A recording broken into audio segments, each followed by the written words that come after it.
Kajing ai Snam Sngewbha ka kelalong kajing kerku ya bun kilong yeng baya kendu ya kapang ka shitom bat ka ajing kermen na kabenta kitu ki padon kam shisha ya ka. Ya kani lapan pau do Dr. Sanjay KR Sen jaga Blood Center Nazareth Hospital habakran haka program balapan long da ka seng Samla Katholik Laban Parish haka jinga trailang bat ka Aijingim Voluntary Blood Donor Organizers. Hakani kasngi Khubor penyat ka Aijingim Voluntary Blood Donor Organizers kila penlong ya kajing ai Snam Sngewbha bat kajing penkup buram ya hitu ki baju ai Snam Sngewbha man Khubor baju penlong da kaseng Samla Katholik bat kunhun Aijingim. Hakani kasngi la yo jingkren naka supervisor of Blood Donation Center kong Sulana Kharsentiu bat na uba Mitchell Wankar MDC ka Laban Mauprem constituency. Cancer, immune disorders, coagulation disorders, where patients have to rely on regular blood transfusions.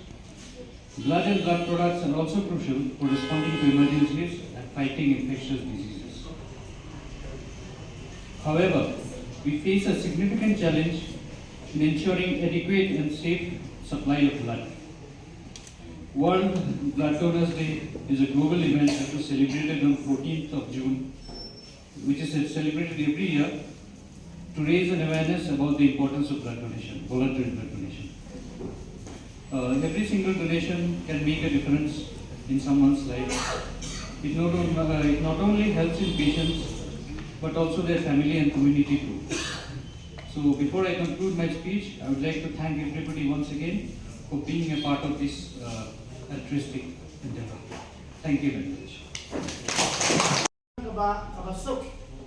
Nama ba kali kakam ai banyarat kakam ai Islam kam dei da kapisa kam dei da kabornet andre kan sai Islam dei nama kata kata ai ka kublai ka berkerpang akit ko ka kaya ka berkerpang ya ai cikin kuncu yang sen sama di belum ya di para samla na peta dan ai ciara nalai ibu ni kat bangun orang ada orang mikmat, ibu pun apa kini dan ibu panggil sistem, bani kau berhitung sobat sih, menyerap Snam ini.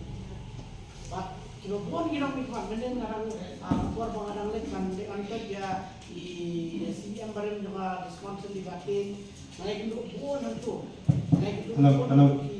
nalai ibu pun ki MLA kita mikmat itu, but abang yang terang sepak ni Aijingim organisation ke dong Aijingim baru jangan way nak kinong hikmat kinong bagi layo jinirap nak kini Aijingim. Matius Marwen.